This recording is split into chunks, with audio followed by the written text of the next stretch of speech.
My name is Cara Bell, and I am the chairman of Young Americans for Freedom here at UW-Madison. Thank you for coming out and showing interest towards our chapter's largest event yet. Before I have Mr. Shapiro speak, I would like to explain what exactly Young Americans for Freedom is and what we do as a chapter. First, Young Americans for Freedom is Young Americans Foundation chapter affiliate on college and high school campuses across the country. We promote principles of limited government, individual freedom, free enterprise, strong national defense, and traditional values. To do this, we host and participate in a wide variety of campus initiatives, such as the 9/11 Never Forget Project, No More Shea Day, Freedom Week, and the GPA redistribution contest, just to name a few. We also host prominent conservative speakers, as you can see tonight. As the principal outreach organization of the conservative movement, the Young Americas Foundation introduces thousands of American youth to the principles mentioned previously. They provide incredible conferences, seminars, educational materials, internships, and speakers to the Young Americans for Freedom chapters across the country. I encourage you to check out our table after the event to learn more about our chapter on campus. All right, now the time you all have been waiting for.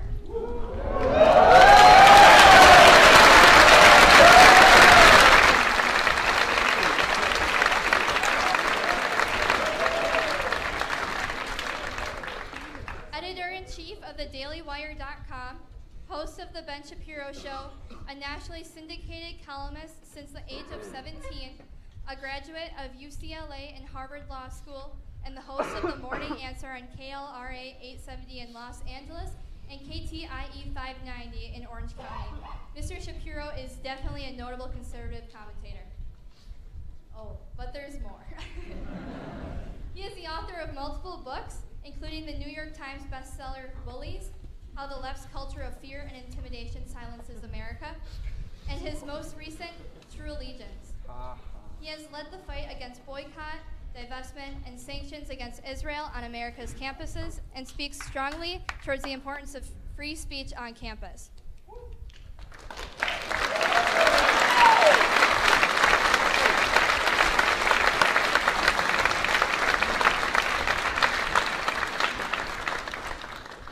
Glenn Beck calls him a warrior for conservatism against those who use fear and intimidation to stifle honest debate. I've never known him to back down from a fight. Sarah Palin says that Americans should consider Ben's advice about how we must stand up and push back twice as hard against this bullying. Sean Hannity says to join Ben Shapiro and fight back against liberal bullying. On behalf of Young America's Foundation and the Wendy P. McCaw Freedom Lecture Series, please join me in welcoming Mr. Ben Shapiro.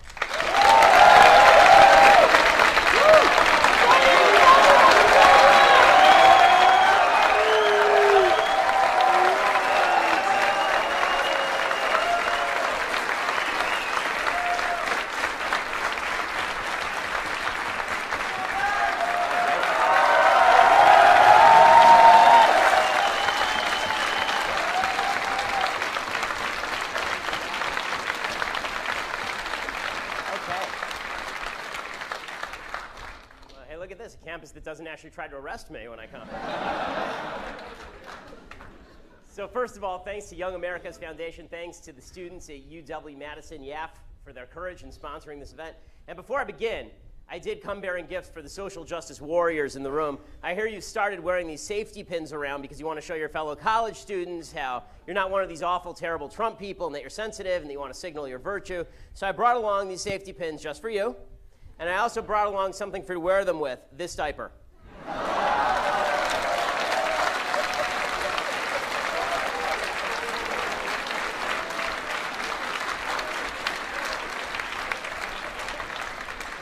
It's time to stop being self-indulgent, children. It's time.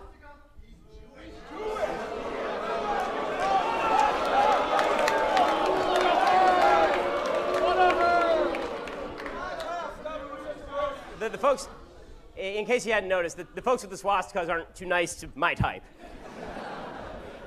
Stop being self-indulgent children. Stop pretending that everybody who voted for Trump is a vicious racist. It's your right to protest, of course, but you just make yourself look like an idiot when you cry over a duly held election. By the way, I didn't vote for Trump. You can keep whining about reality like privileged snowflakes, but you're going to melt in the sun of reality. And by the way, Donald Trump doesn't care whether you protest. Donald Trump is sitting somewhere in Trump Tower eating a steak and bathing in your salty, salty tears. He didn't care. Now, I hear that a lot of folks at this university, publicly funded university, want this campus to become a sanctuary campus for illegal immigrants. I do have a quick question. If this campus can be a sanctuary for people in the country illegally, why are so many people trying to ban American citizens from this community from coming to this lecture? That was an actual thing today. There was an attempt to try to stop members from the general community from coming to this lecture. And by the way, I'm fully aware of this private Facebook page titled F White Supremacy, Interrupting Ben Shapiro. Well, with all due respect, F you right back, gang.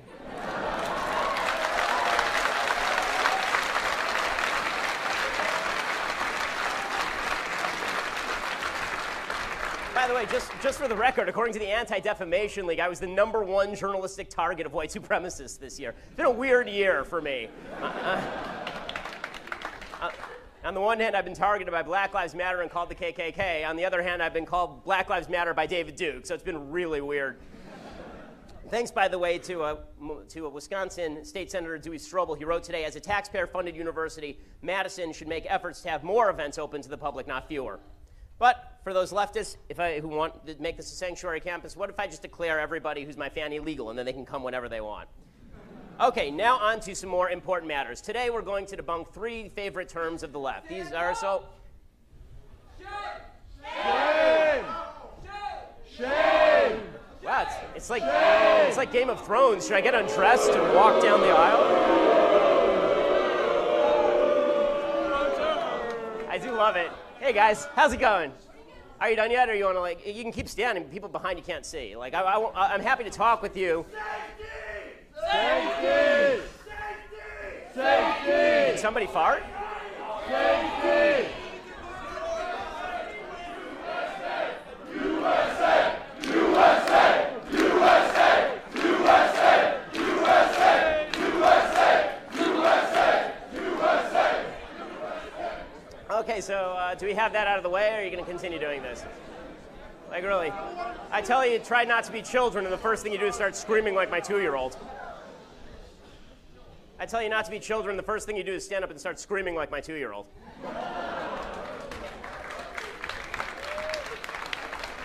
And by the way, you see, this is how conservatives actually treat people. You stand up and you interrupt and you shout safety, and you're perfectly safe. Look at that. It's amazing. Look how that works.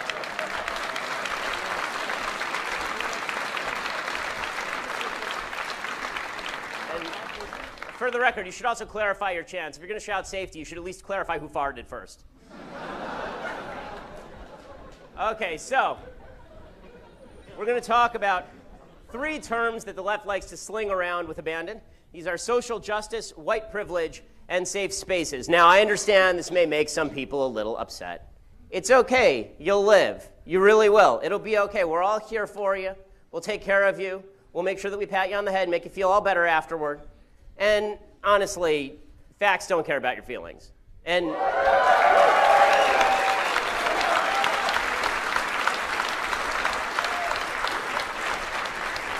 okay.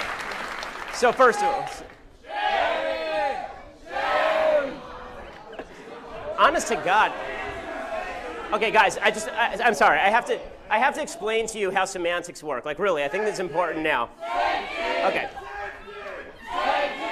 You're so boring. You're so boring.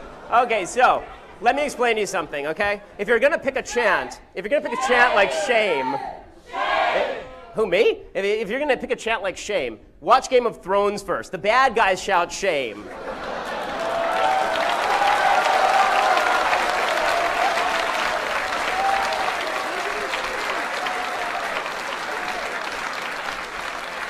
You're not changing anybody's mind. All you're showing everybody is that your collective IQ, if it were channeled into electricity, might be able to toast a piece of bread lightly.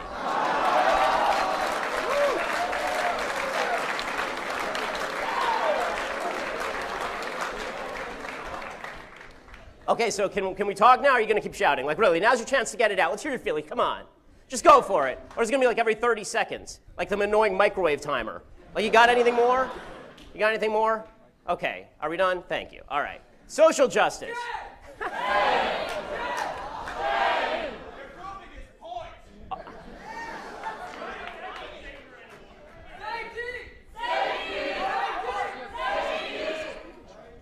Now, normally I don't like to do this, but if we have any peace officers, this actually is now a disturbance that we would like to get past so that we can actually have a discussion. If you guys want to talk, we can talk. If you want to shout, get the hell out. For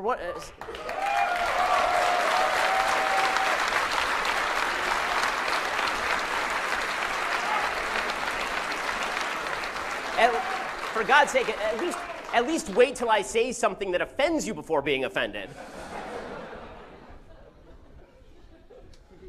So, social justice is an oxymoron.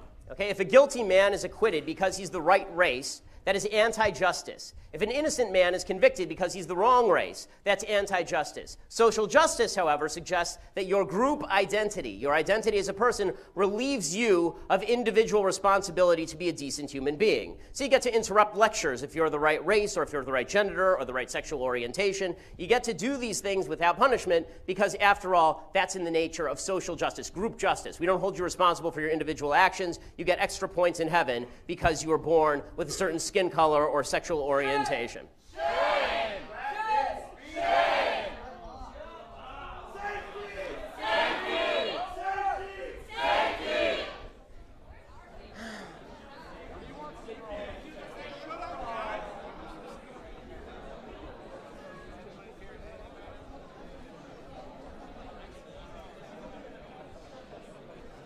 Today, all you hardcore leftists call yourselves social justice warriors, and you do this because you believe that individual justice is racist and sexist and bigoted and homophobic. Individual justice suggests that we each be held responsible for our actions, but SJWs think that's unfair because we're not just individuals, of course, we're members of groups. What if the groups are disproportionately poor? What if they're disproportionately in jail? How can we achieve group justice if individual justice keeps getting in the way? Right? If it turns out that certain groups have more members in jail disproportionately, that must be because something deeply wrong has happened, something, the system is rigged against that group. It can't be because a lot of individuals within that particular group have committed crimes. Now, the problem with this logic is it sounds sort of bad.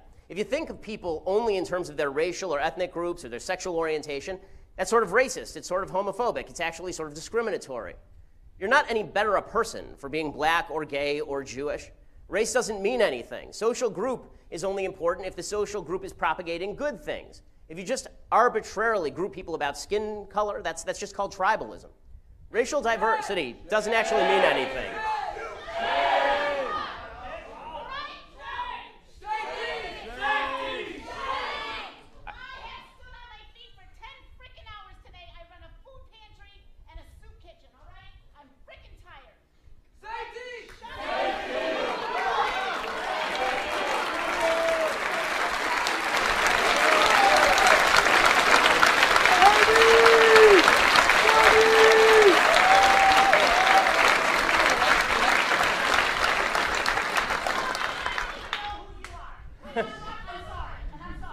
That's okay. I have made turkeys for every race, creed, and color to stand in line tomorrow and get their Thanksgiving meal. Shut the frick up and listen to the man at the right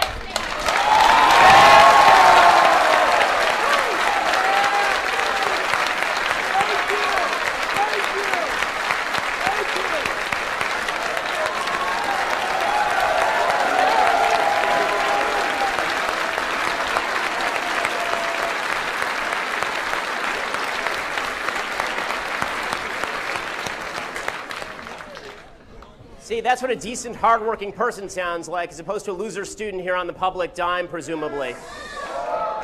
This is a public university. Everybody here is presumably on the public dime. Okay, so racial diversity doesn't mean anything. Decency means everything. Diversity isn't good unless the people who are racially diverse are doing good things. Diversity isn't bad unless the people doing bad things are racially diverse. Diversity isn't our strength. Decency is our strength. Decency. Remember that? Decency. Shame! Decency. Shame! Decency. Shame! Decency. Shame! Decency. Decency. Decency. Decency. Decency. Decency. Decency. Decency. All right, guys. But as you can tell, the left does not care about decency. They care about groups. Why? Because the left doesn't believe in individuals. Instead, they believe that individual rights get in the way of creating their collectivist utopia. They think fairness can only be achieved for everyone if all groups end up in the same place. They want fairness. Not fairness of opportunity or fairness of rights, fairness of outcome. Cosmic justice. Now, individual fairness of outcome cannot be achieved by government interventions, and SJWs know this. So instead, they suggest that the reason that individuals aren't achieving individual fairness is because of collective unfairness, right? Victim groups have been sinned against. The real reason that some groups are less successful in America than others, or some individuals are less successful than others, that's because of white privilege, right? According to the left, if there is inequality of outcome, that's because there's shadowy white privilege. It's living in the shadows, squashing people of other colors. White privilege is inherent in everything, from capitalism to free speech. Any system that doesn't result in racially diverse results, that must be the result of white privilege. So we have to tear down white privilege. And this is a really seductive idea. The campus left simply gives people this feeling of virtue by counting them members of victimized identity groups. If you're an underachieving black woman, the left says you're underachieving not because of the decisions that you've made, but because the system hates you. If you're an underachieving gay Hispanic man, you must be failing because the system targets people like you. According to the campus left, the only people who certainly have not been victimized are, of course, white heterosexual cisgender males. Right? The system was built to benefit them. The founding fathers designed a governmental, economic system to protect their own interests at the expense of minorities everywhere. This white privilege, say all these members of the campus left, extends to every area of American life. It's totally inescapable. You're born into it if you're white. You're born with a heavy burden on your back that can never, ever be alleviated if you're born non-white or non-straight or non-male. Now, there is good news for those of us who are white, heterosexual, cisgender males. There is a way to relieve ourselves of this burden. All we have to do is shout shame at ourselves. Right? If we shout shame at ourselves and we acknowledge that the system is privileged in our favor, then everything's cool again. All we have to do is just get up and say mea culpa, mea maxima culpa. It's all our fault. Yay!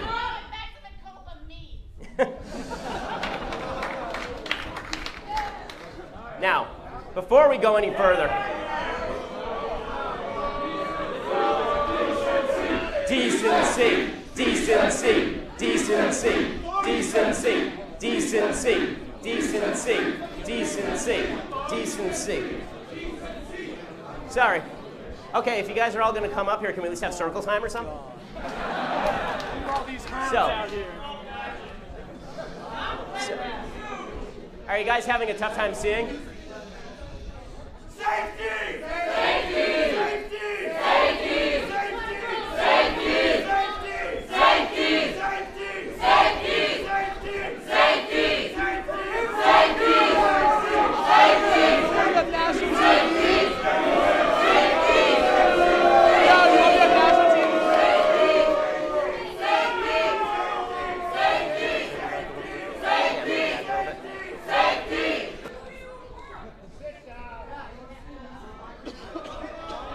Oh, you go to school. Oh.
just have one question. Do you know me?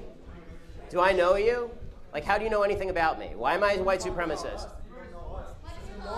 Because you guys are here shouting down people who are speaking. Really?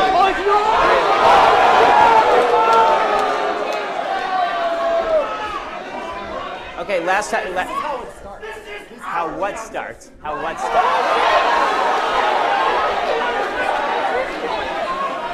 What are you even talking about? What is it? And why, if you have a question, why don't you just ask it? I'm happy to talk with you, but this is nonsensical. This doesn't help. What was that? Well, then tell your people to sit down. We're having a question-answer period. Well, then who are they? If you want to have a conversation, let's have a conversation. This is not productive. This is whiny nonsense. Continues to protect free speech that is hate speech. If they bring people, okay, first off.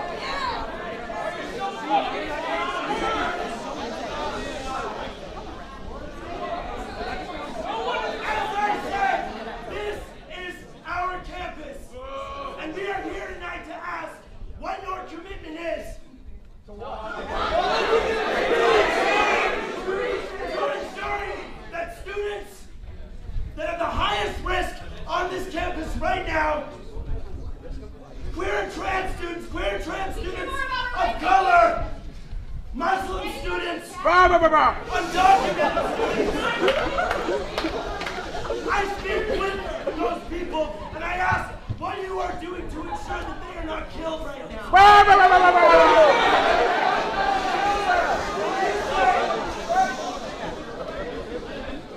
When you talk about dismantling safe spaces, the very presence of that space on campus.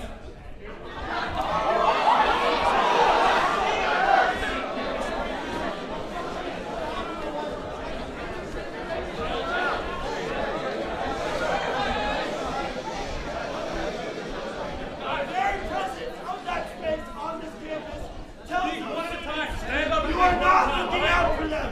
Their safety is not your concern. Safety! Safety! Safety! Safety!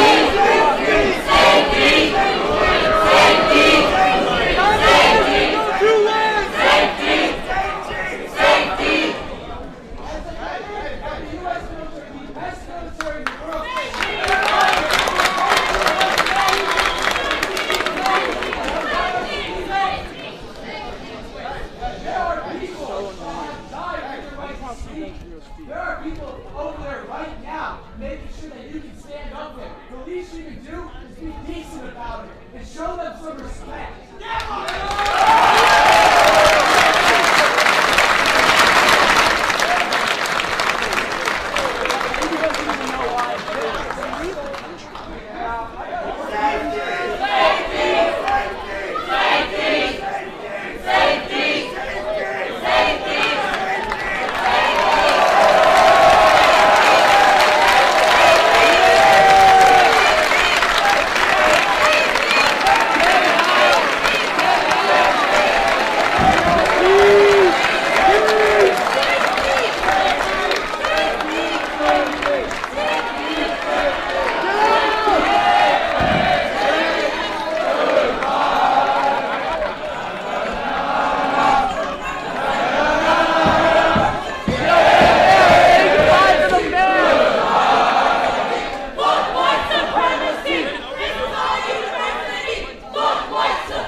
You guys are awesome. I appreciate your patience. Just so you all know how this was working.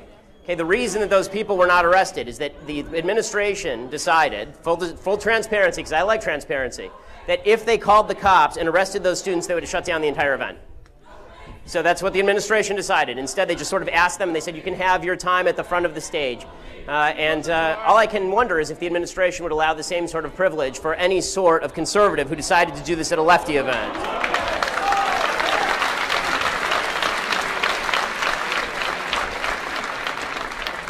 And let me just say, this nonsense about white supremacy, it is the vilest form of bullshit racism to suggest that all white people who disagree with you are racist. Okay, now, when last we left our story, we were talking, man, doesn't the school give homework, or does anybody have a job around here? I guess when you're majoring in gender and diversity studies, you got a lot of time on your hands.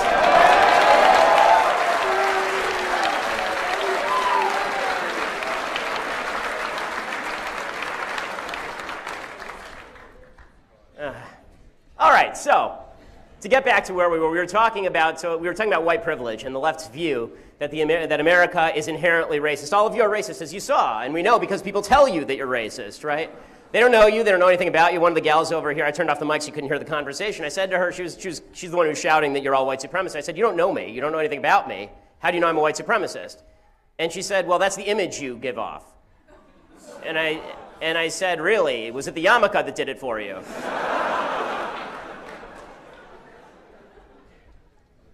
Now, before we talk about, the left's argument is basically that inequality between groups is inequity. If there's any sort of inequality between racial groups, that's because something has happened in the United States that is deeply unfair and is currently happening. Not just has happened in the past, but it's happening right now. We are all the beneficiaries of white privilege. We are all the purveyors and propagators, words they don't understand, of white privilege, right? Now, it is true, before we go any further, that black people in the United States have obviously suffered historic discrimination.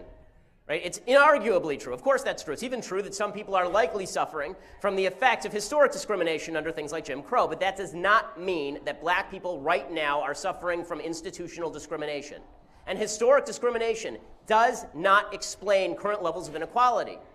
It certainly doesn't justify discrimination against white people who had nothing whatsoever to do with Jim Crow. Individuals all over America experience inequality. Some of us are born rich, some of us are born poor, some of us are born smart, some of us are born protesters. Right? Nobody is capable of righting wrongs done to people 3 generations ago by penalizing their great-grandchildren. You can't do that. The solution to historic injustice is not modern injustice. 3 generations ago, my people were being slaughtered by the millions in Europe, and FDR wouldn't let Jews into the country. That doesn't mean there's widespread anti-Jewish privilege throughout America that requires restitution from all of you. That's not how this works. We cannot fix where you started in life. We can't. That's beyond your control. That's beyond my control. But the notion of white privilege suggests you can never, under any circumstances, overcome where you started in life. Because there's this big bear called white privilege that's trying to eat you. That if you make even if you make all the right decisions, white privilege will stand in your way. That is a lie. But it is a lie that this campus obviously promotes. In 2013, the history department created mandatory diversity training, giving out handouts on the re-education process, which sounds kind of Orwellian, needed for white people to overcome racist conditioning.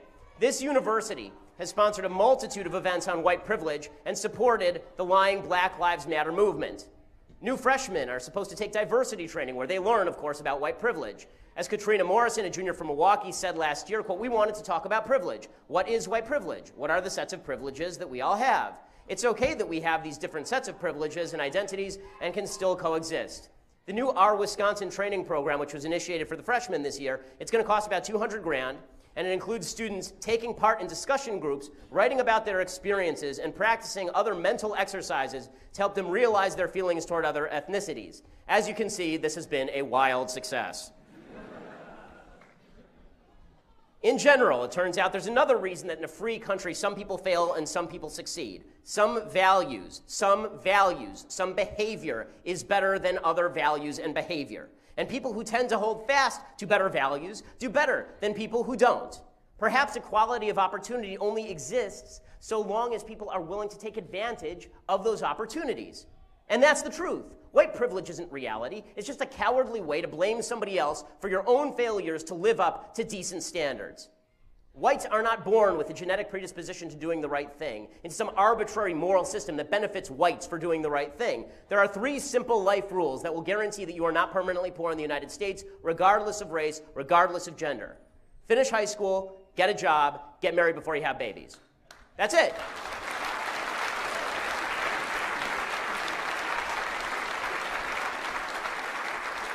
And I guarantee you that everybody in this room and all the people outside are capable of this, right? You've already finished high school.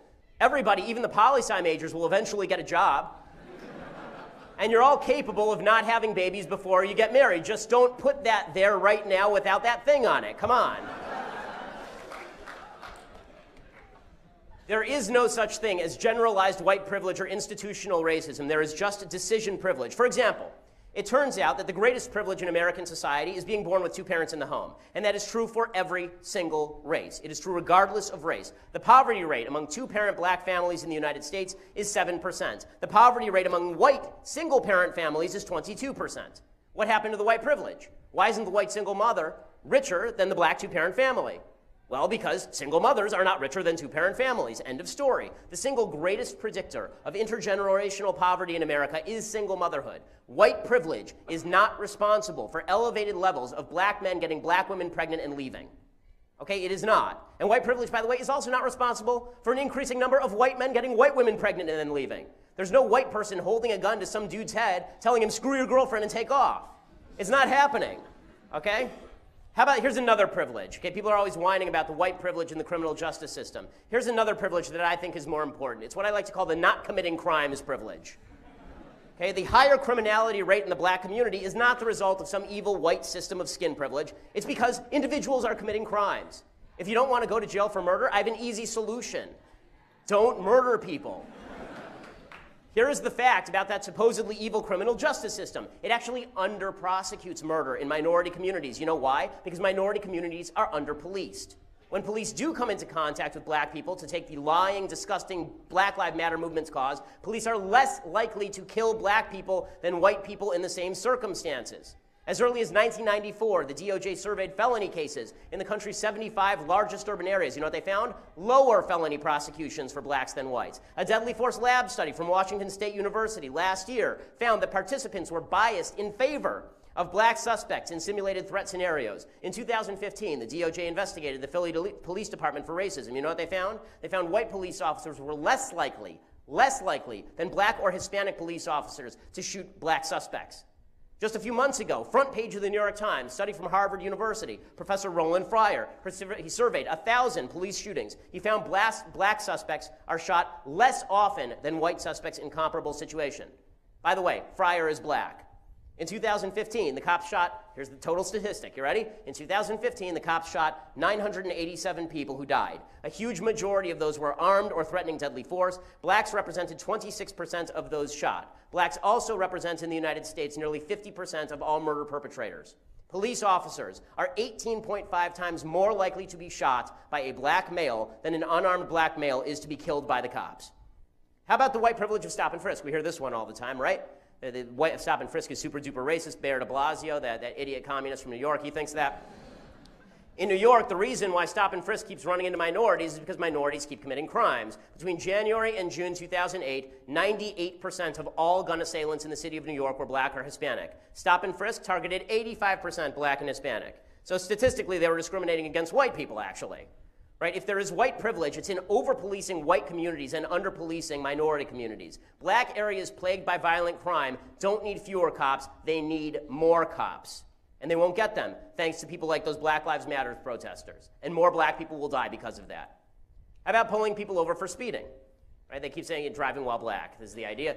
Only one problem. So, for example, the DOJ thought that the New Jersey State Police, the troopies in New Jersey, They thought that they were pulling over black people at elevated rates. So they did a study. This is back in '94 under Bill Clinton's DOJ. And what they found was that black people sped disproportionately. Blacks were 25% of all speeders and 23% of drivers stopped for speeding. How about sentencing disparities? You hear this one too, right? I'm just going through and debunking all of your sociology classes now, okay?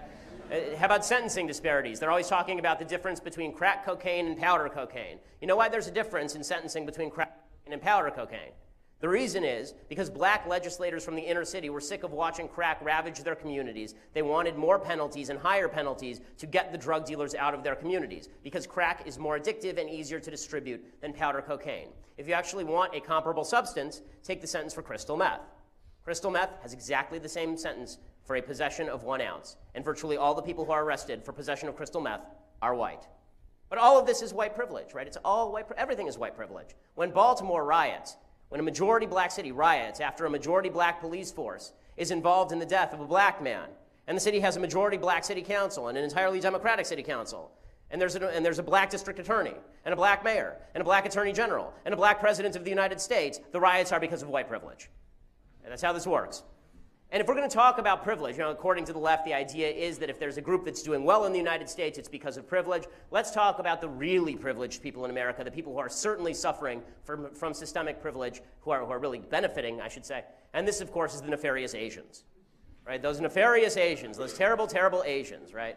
Asian people do better in terms of, on general score scale, they do better on standardized tests to get into college. A Princeton University study showed back when the SATs were out of 1600, blacks were receiving a bonus of 230 points on the SATs at Ivy Leagues versus their competitors. Asians were being penalized 50 points, which makes perfect sense and is totally fair because the country was built to benefit Asian people. Right? We have to punish the Asian people because the system was built to benefit them, obviously. I mean, come on. This is why the Constitution was written by Asian founders in Korean.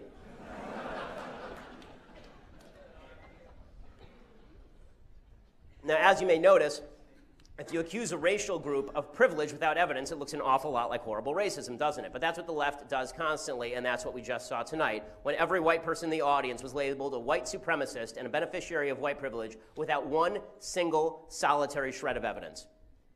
It turns out there's no such thing as white privilege. Fact-based perspectives are not a privilege. Values are not a privilege. White privilege is just a way to tell you that if you're a white person, you need to shut up. That's all that white privilege is. Okay, so if we can't actually achieve equality of outcome, according to the left, then we need to do something else. We need to make everybody feel equal. We'll have to have, our feelings have to be, we have to feel warm and fuzzy inside. It's so important. All these people here have to feel so special. They have to come down and stand here until they feel like their mommies love them more. They have to be down here feeling good about themselves. Their hearts must warm at the feelings that they feel. We all have to feel great about ourselves. We all have to feel like precious, wonderful snowflakes. And that means trigger warnings. We have to warn people when we're about to trigger them. Unless, of course, you're on the left. Then you can trigger away, right? You can threaten people with violence. You can disturb lectures. You can do whatever the hell you want. Earlier this year, there's a black student here. His name was Denzel McDonald, and he was arrested.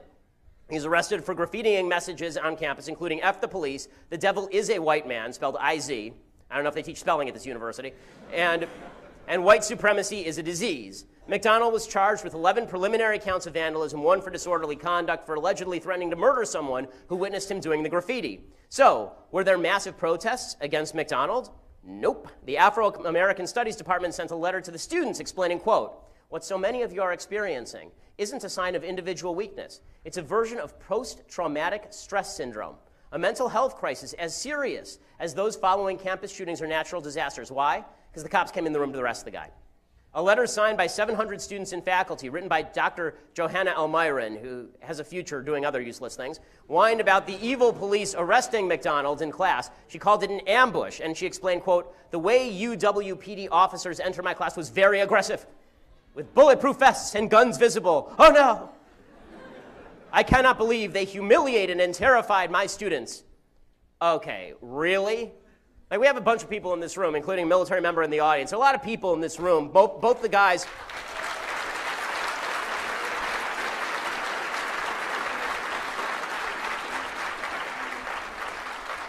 Both the wonderful fellas who provide security for me have gone to war in both Afghanistan and Iraq. All I can say,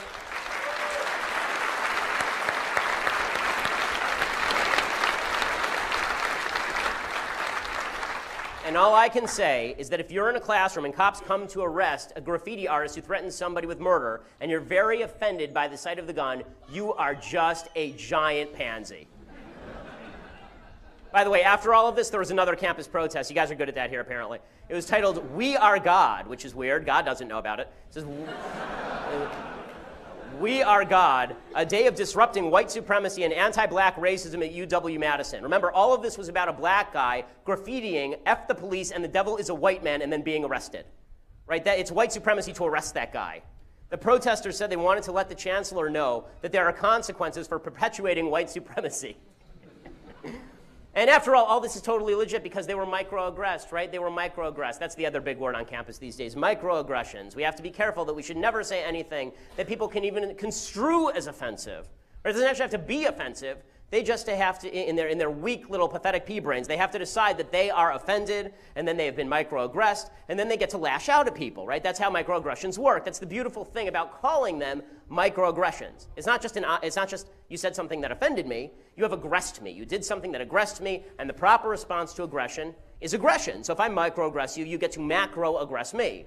And some of the things that that the left thinks are microaggressions are just insipid. Right? If you say, "I'm colorblind," really, on campus now, they consider this a microaggression, which is weird, because I thought that it was bad to see people in terms of their race. But now I'm being informed it's good to see people in terms of their race, unless you're a white people, in which case you're racist, right? If you use terms like he and she, this can be perceived as offensive to people who do not consider themselves cisgender. Again, weird, because biology. If you say things like, "Where are you from?" If you say, "Where are you from?" this is considered a microaggression, because if you ask someone where they're from, you're implying they're not from here. Right, because I assume you weren't born, like, right here.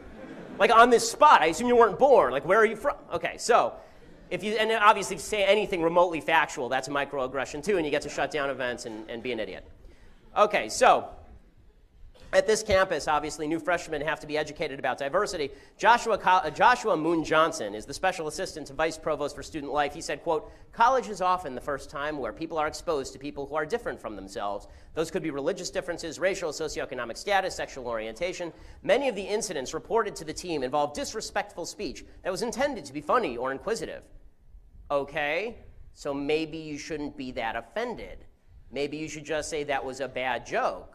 Or maybe you should just leave. Wow. Okay. But Johnson says that students have to be taught the historical context surrounding race, difference, and violence, unless, of course, you're a white person, then screw you. The training includes talks about identity, culture, and microaggressions. Johnson, by the way, said that his particular set of work is influenced by his personal identity as a Christian, queer, multiracial, Asian American, Euro-American man who grew up in Mississippi, which is a lot of labels. And the nice thing is that the more labels you grant yourself, the more ways you can be offended, which means the bigger a hero you are to people on the left. At UW-Milwaukee, one group actually asked people to stop using terms like lame, trash, and politically correct. If you use lame, trash, or politically correct, these are microaggressions. Mike Sportiello, who's the head of student government and a future lame, politically correct trash collector,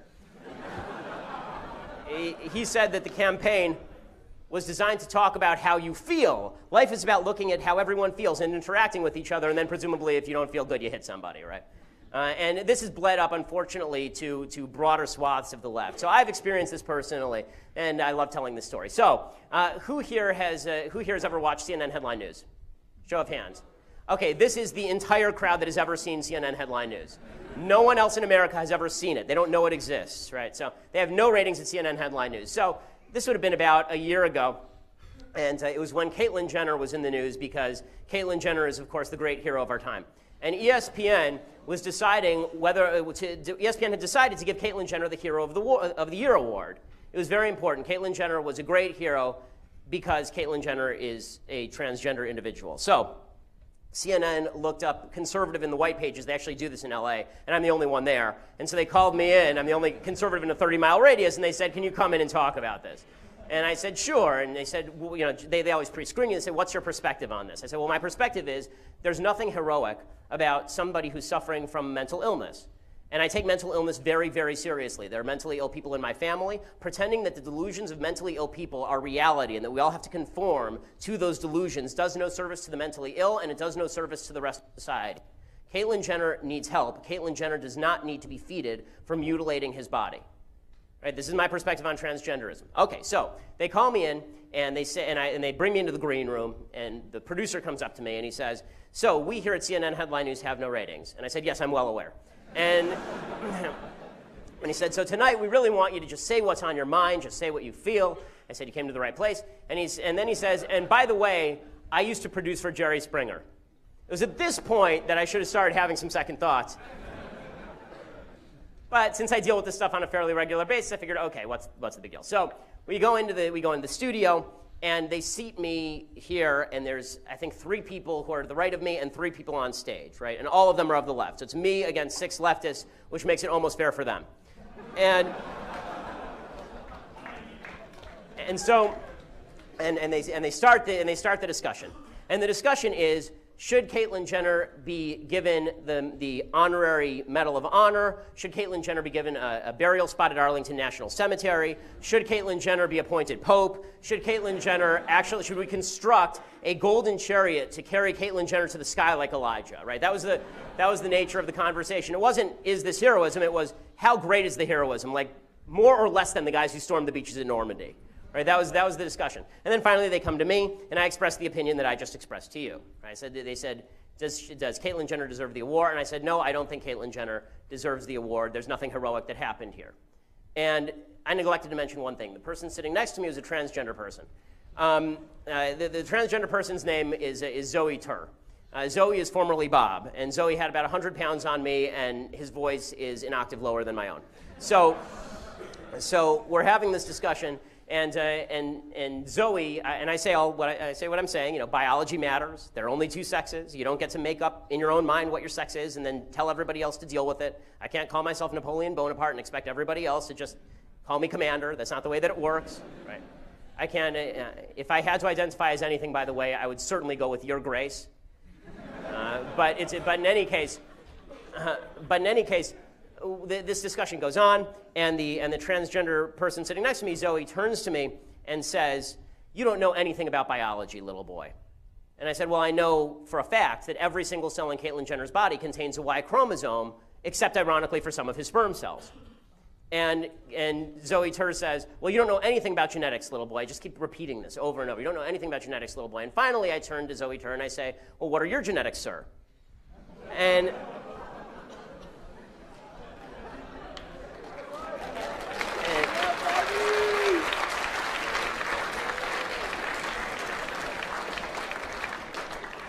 honest to God, I did not actually mean to offend anyone. It's just that where I come from, you call men sir and you call women ma'am.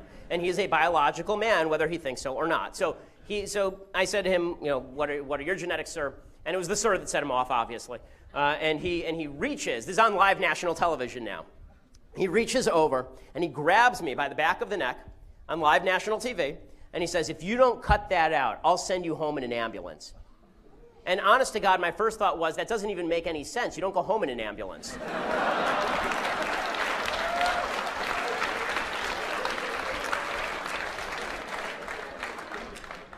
But what I actually said was, that seems mildly inappropriate for a political conversation. Because normally when I engage in political conversations with people, they don't threaten to do me bodily harm while grasping the back of my neck with their not particularly feminine hands. But here's the punchline of the story. It's not just that I'm a jackass. The punchline of the story is that everybody on the panel, every single person on the panel, nobody has any problem with the assault and battery that just occurred on their set on live TV. Every single person goes, how could you say that to Zoe? That was just terrible. How could you possibly say that? You knew that was going to offend Zoe. And that's the first time I dropped facts don't care about your feelings. Like, I'm sorry that it offends Zoe Tur, that Zoe Tur is a man, but Zoe Tur is a man. By the way, the threats of violence continued after this. As Zoe was hulking out of the set, Zoe turned to me and said, I'll see you in the parking lot. And security actually had to escort me to my car, which is really weird. That was not how I envisioned my night going. And then later that night on Twitter, Zoe Tur threatened to curb stomp me, all of which I thought was deeply unladylike behavior.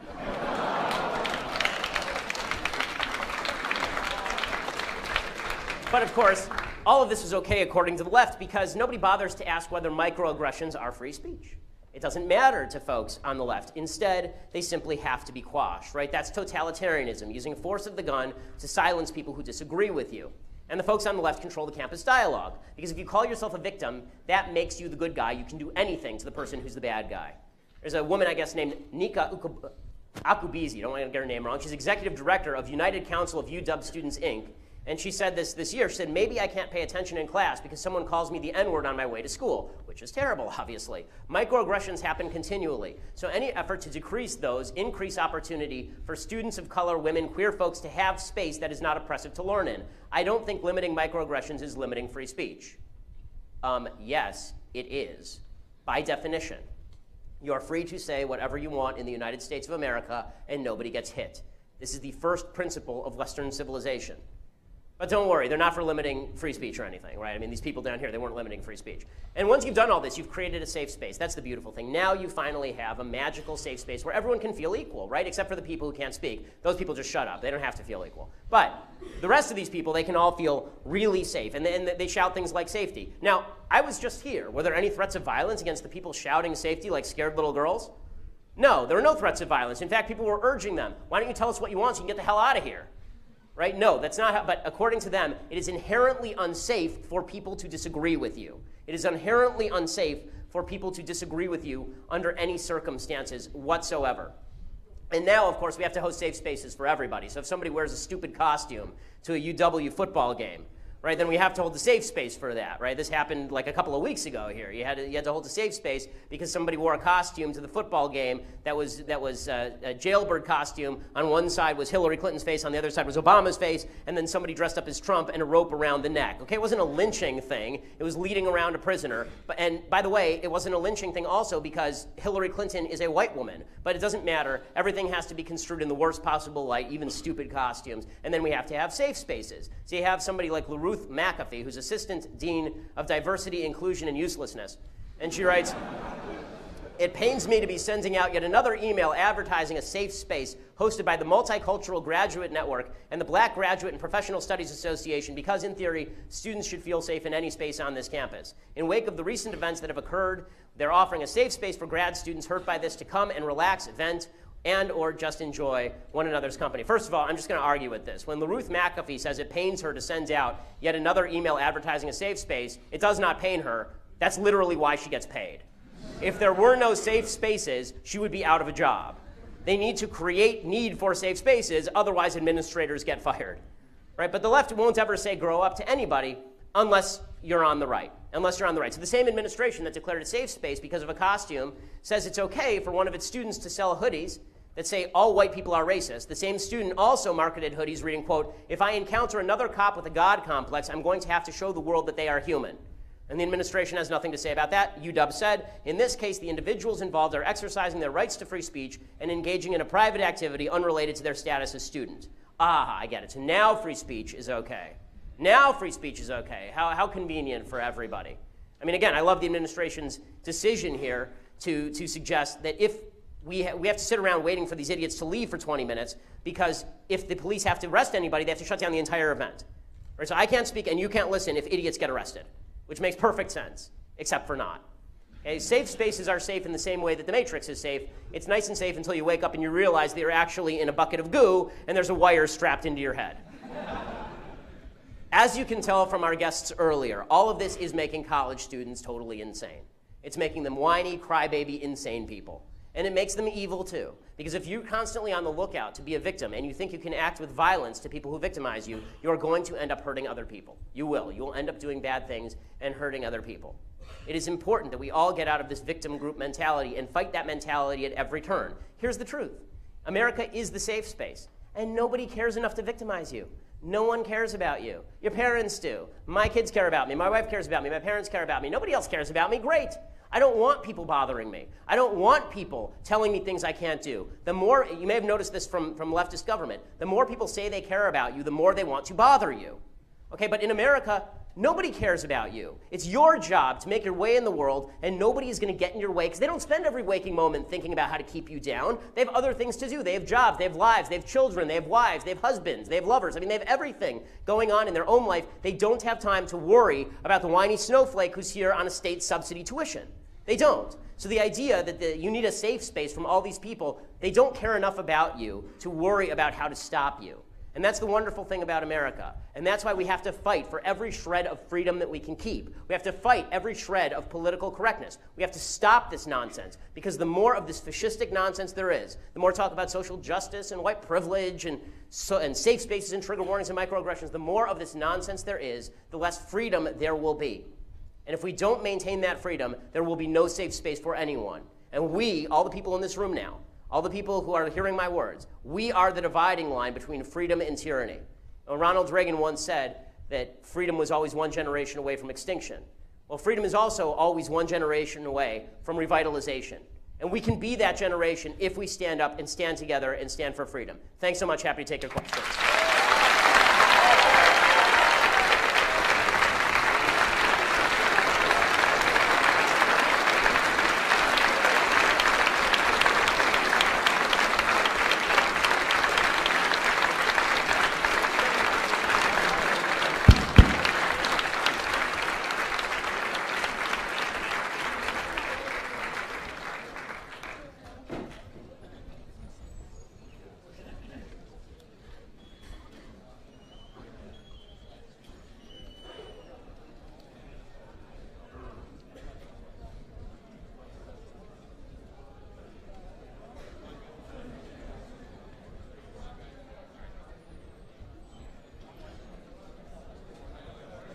All right. Thank you. Sure. All right, we will now open this time up for questions. I ask that you please keep your questions very short and specific, rather than giving a long narrative before asking your question. This ensures efficiency of the time we have available so that multiple questions can be asked. We will stop taking questions at 9 o'clock. If you have a question, please form a single file line on this by Harry, and remain silent until it is your turn to ask the question. Thank you.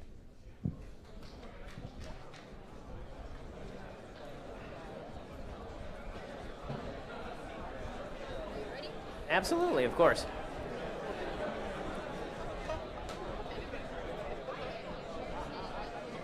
Really?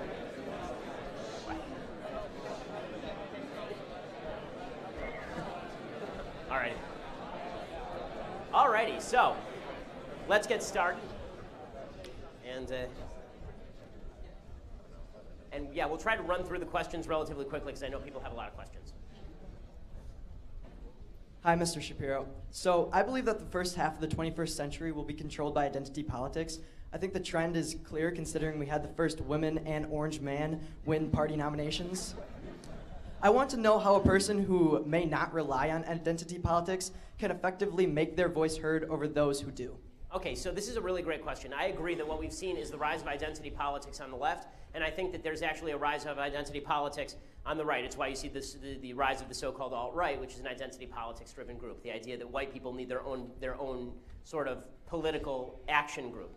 And that's a problem to me. I'm not somebody who believes in identity politics. I think identity politics are actually evil. I don't think that you have your own interest group because of your race or your skin color or your ethnicity or any of that. So the only way to really speak to this is by going back to a message that I think we all chanted tonight, which is decency. Right? It's very easy to get tribal. People are inherently tribal. We all feel more for our families, as I said, than we do for people more broadly around us. The only way that you break that cycle is by having what they call social capital.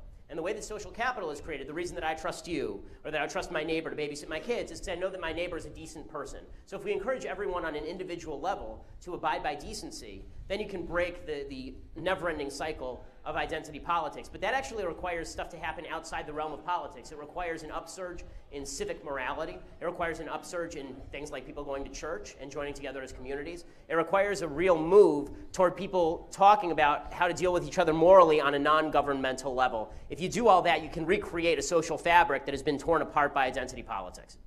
Thanks a lot. Hey, Ben, huge fan. First of all, my question for you is pretty simple, and that is the Republican Party the answer for conservatism in America?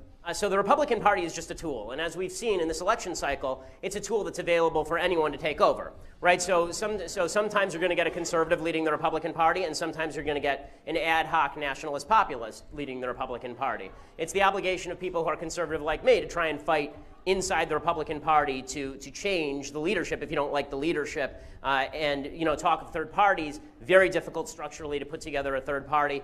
If Trump ends up driving the Republican Party far away from conservatism in a very clear and obvious way, you will see some rumblings about a third party, because there are too many people who still believe in kind of root traditional conservatism to be thrown off by Trumpism.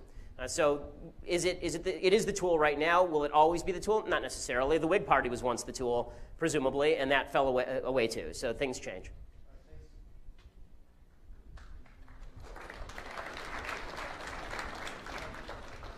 Good evening, Mr. Shapiro. I have a question for you as a Harvard Law School graduate. Sure.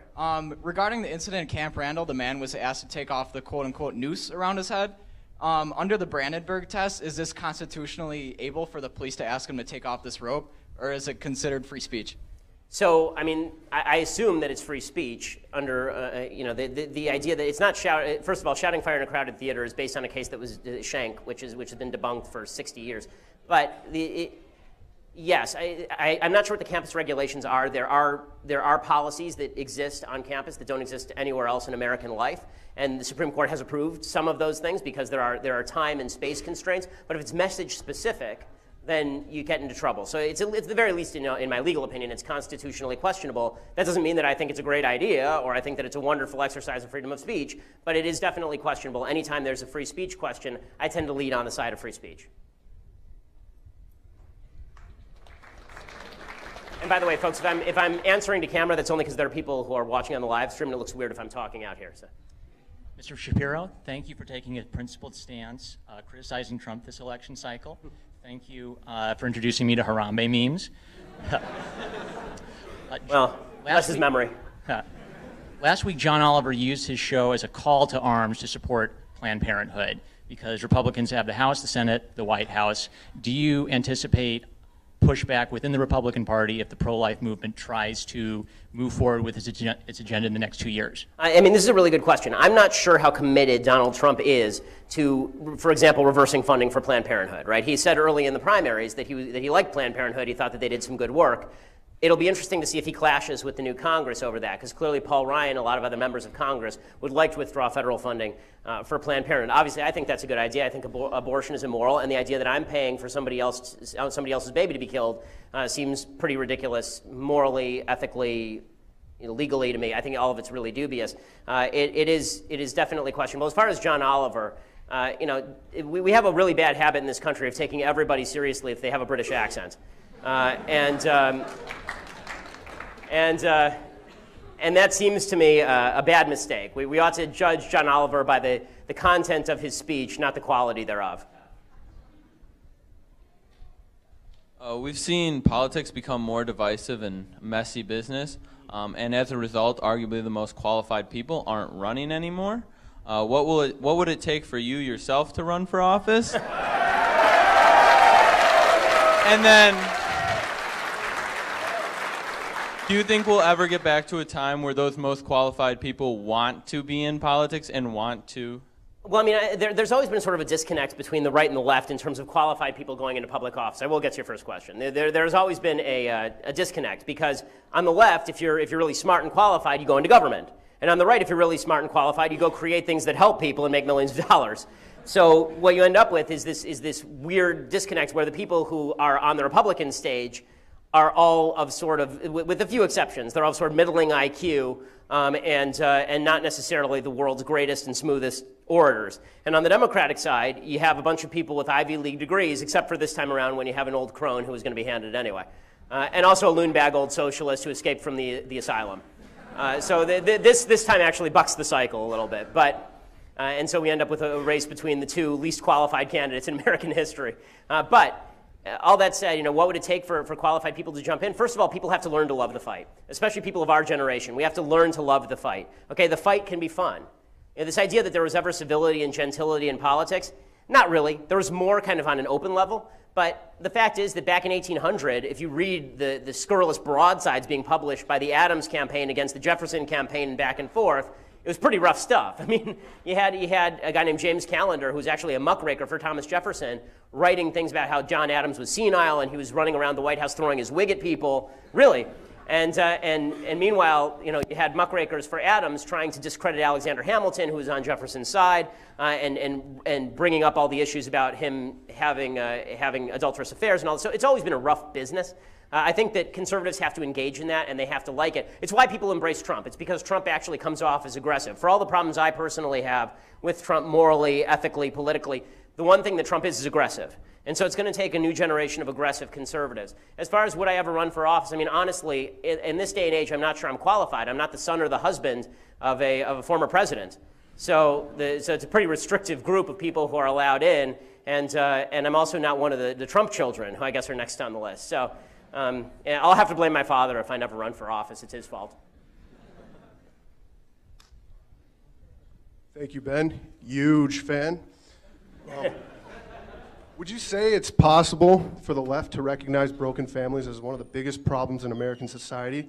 And if so, what would it take for the left to realize how big of a problem this is? Okay, so the left is never going to recognize that broken families are a problem because it is one of the goals of the left to break families. Historically speaking, if you read Marx and Engels, they do not like the traditional family. They think the traditional family is a bulwark against an overarching brutal state. Right, so the idea is, and they want the overarching brutal state, so therefore they don't want the family. The family is a bunch of people who care about each other more than they care about the community at large. And so this is why in Soviet Russia, the chief goal was to separate children from their family, have them turn on their parents. I mean, some of the great Soviet heroes in the Soviet Union were kids who reported their parents to the authorities. Right, so the left has never been in favor of traditional families. They see it as a threat. Because traditional families don't vote according to how the left wants them to vote. They vote in favor of leave me alone. I've got my family. It's my job to protect them. So the left is never going to stand up in favor of that to the detriment of everybody involved. And therefore, it's incumbent on particularly religious people, because religion still has a significant amount of weight in American life, unlike in Europe. It's incumbent on religious people to make sure that their kids understand the value of family. It's incumbent on secular thinkers to make clear to people that broken homes, that single motherhood is not an affirmative good.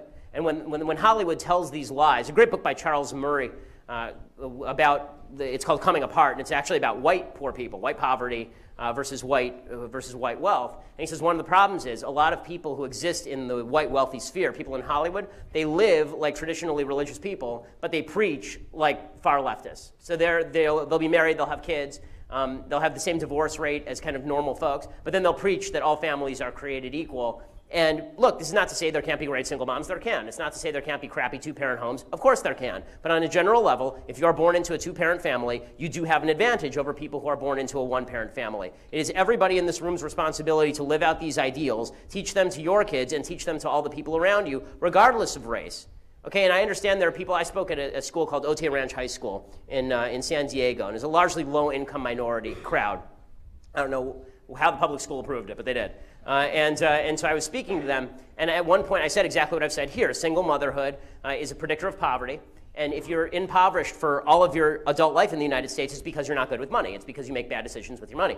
And the principal actually walked down and shut down the speech and excused the entire class if they wanted to leave, because he said there are too many kids here who are products of single mothers, and they might be offended. Okay, if you can't tell people the truth because they might be offended, we're never going to get anywhere here. So we have to tell people the truth regardless of whether it offends them, because the truth is the only thing that's going to make them more free and more prosperous. Hear, hear.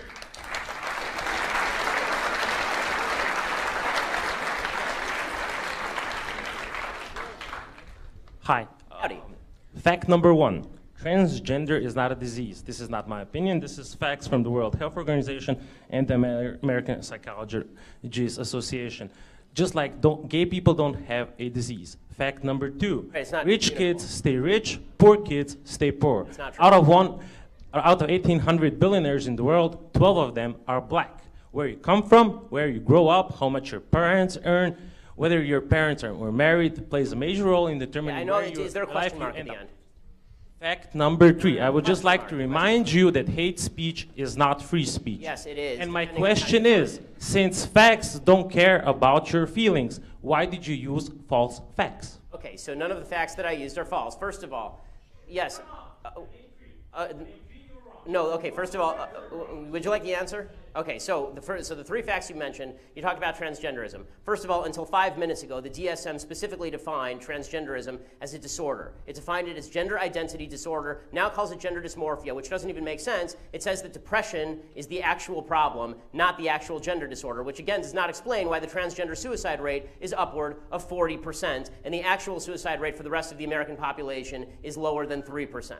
Okay, so that's number one. Number two, you talked about income inequality, and you suggested that all wealth is inherited. This is nonsense. According to the IRS statistics, if you are born into the bottom 20% of wage earners in the United States, you will not be one of the bottom 20% of wage earners in the United States. 90% of people will not be within 15 years. There's tremendous wage mobility in the United States of America. Plus, there is not a group of people who just sit at the very top and stay there. People move up and down, in and out of the 1%. 1% just defines the line of income. It doesn't define the people who are in that 1% of income. I've been in the 1%. I've been out of the 1%. It will happen to lots of people. People who are older tend to be more likely to be in the 1%. They weren't once in the 1%. What happened? Okay, so that's number two. Number three, you say hate speech is not free speech. It depends how you define hate speech. The only speech that is not free speech is speech that overtly defends or pushes violence.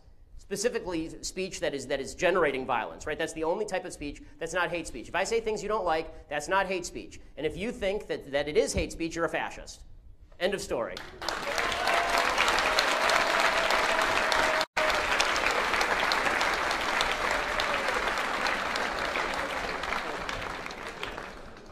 Hey, Ben, big fan. Two things. One, I'd like to call my brother Anders. Hey, Anders. Someone out there watching the live stream.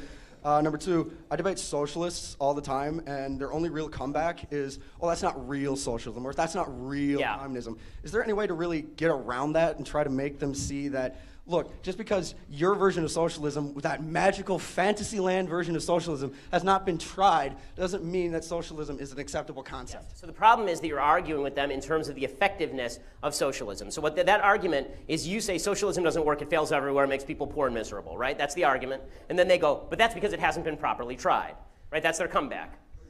So here is the actual argument that works with socialism. It is immoral to steal from people even if you vote to steal from people. Okay, if there are three people in a room, and it's me, and I have $100, and you and your friend are in the room, and you vote to beat me up and take my money, that does not make it morally legitimate for you to beat me up and take my money. One of the great lies that's been told about socialism, and you see this all the time, is people say socialism, beautiful idea in theory, but it doesn't work in practice. No, socialism is a shitty idea in theory, and it's an immoral idea in practice. Okay. Socialism violates at least 3 of the basic 10 commandments for those who still care. It makes government into God. It suggests that you can steal from people if you vote for it. And it says that it is good to be covetous of your neighbor's ass. Right? For Bill Clinton, it has a different meaning. But the problem for conservatives is we never actually argue on a moral level. We're constantly arguing on an effective level, on an efficiency level. And that's a problem because the left always argues on the moral level. In the end, they always say, sure, my ideas don't work, but they're fair. They're fair, right? And so what you have to say, the only way to come back to that from that is to say, no, your ideas are not fair, your ideas are theft. Your ideas are theft. You don't get to steal from other people just because you want their stuff.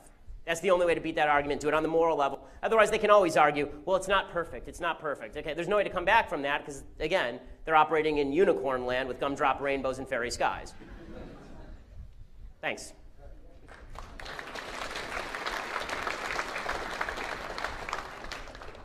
Hey, Ben, or I'm sorry, Your Grace. Thank you for not stealing my identity from me. Yes, of course. I want to be polite here, obviously. Yeah. Anyways, so respect the pronouns. Yeah. One, how'd you become a Cubs fan? Or I'm sorry, a White Sox fan? Yeah. How dare you? Yeah, I'm sorry. Your Grace, please forgive me. Please forgive me. Pray for me tonight. 2, do I have the honor, Your Grace, to shake your hand? And then 3, how do we fix the education system in America? Because as you know, the K-12 system is really kind of falling apart in the inner cities. Our model is pretty much outdated. It's something that's been used since the 1920s. Yeah. Secondary education is also kind of what, as we just saw from the precious cupcakes outside. Yeah. If you major in lesbian dance theory, as you like to say, you get a $200,000 education and you can't get a job. Right. So what do you think the solution would be to that? Okay, so first of all, on the White Sox question, my dad and mom are from Chicago. My dad was a White Sox fan. I inherited all of his rooting interests, and it's been a really bizarre year for me. I mean, really, between the Cubs winning the World Series and a reality TV show star winning the presidency, it's been interesting. So as far as shake my hand, be happy to do that if security allows it. And as far as the education system, the only answer in the education system is, of course, the same as it is in any other market-based system. You need a market. Right? If you grant vouchers, if you grant charter schools, if you pay teachers according to their product, if they perform better, you pay them more. If they don't perform, you fire them. Right? You actually have to have a free market system that involves local control, because in the end, parents are going to be the ones who have to choose what's in the best interest of their child.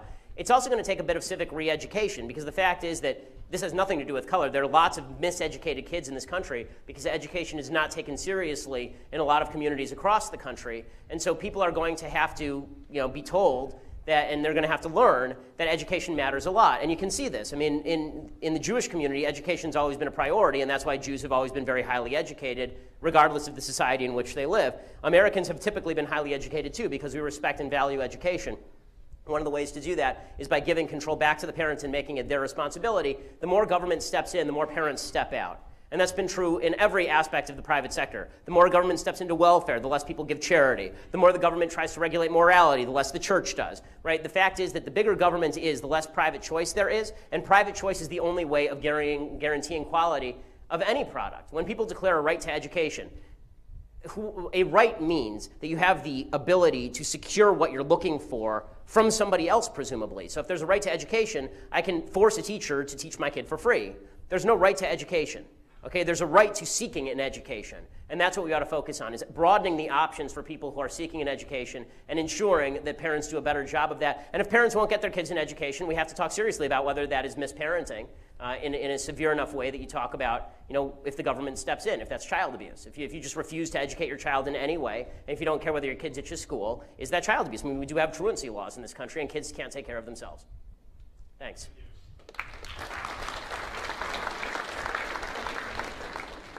Hi, Ben. Big fan. Two things. One, we're trending number 2 on Twitter right now, so that's cool. Oh, that's awesome. All right. My question...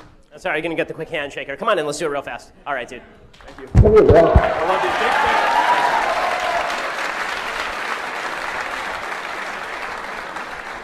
fan. My question is similar to the last one. It's where did this campus fanaticism come from, and how, if ever, does it end?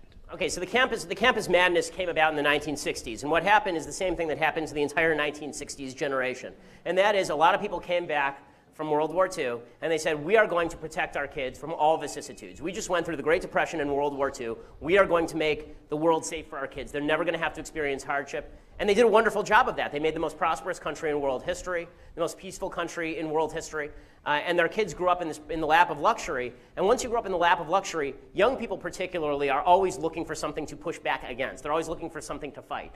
And so they decided they had to fight the system. They had to fight injustices in the system. And some of the injustices they identified were real, like racial injustices or injustices based on sexism. And some of them were absolutely false, like the Vietnam War. Right? So the fact is that they were looking for something to rebel against. And the administrators simply let them have their way. The administrators simply said, OK, we'll cave before you, because obviously I think they were taken by surprise. And now those administrators have taken over the universities. Right? Now the kids took over the slots that they once occupied. They occupied the buildings, and then they became the professors. And now you have a self-perpetuating cycle, because in order for anybody in this room to get a doctorate in the social sciences, you personally have to go through the rigors of a leftist professor agreeing with your dissertation, right? So if you write a dissertation on why gun control is a failure, good luck trying to get somebody to sponsor that dissertation. So you've created this cycle. The only way to break that cycle is, once again, more options. And that's why I say that schools like Hillsdale College do a wonderful job, provide a wonderful alternative. The other thing that I say to college students is, in this particular case, you have no choice. And so if you have to play a leftist in order to become a professor, and then you can use your power against the system, do it. Right? So if you have to, when I was at UCLA, I graduated summa cum laude from UCLA and then cum laude from Harvard Law School. I didn't have to do this at Harvard, because Harvard was actually open to this stuff. But at UCLA, I had lots of professors who were very much to the left, and made pretty clear that if you disagreed with them, you were going to get graded down. And so I would always speak up in class, because we had blue books. I don't know if you guys still do blue books, but we had blue books, and you wrote your student ID number on it, not your name. So they had no clue who I was, right? So I would talk in class like the Republican conservative that I am, and then in my blue books, I would write like Bernie Sanders. And it worked beautifully. It worked beautifully. Straight A's from UCLA. And now the wonderful thing is they can't ever call me stupid because I have degrees from their top institutions. So that's something that you may have to do in a liberal setting if you have no other choice, obviously.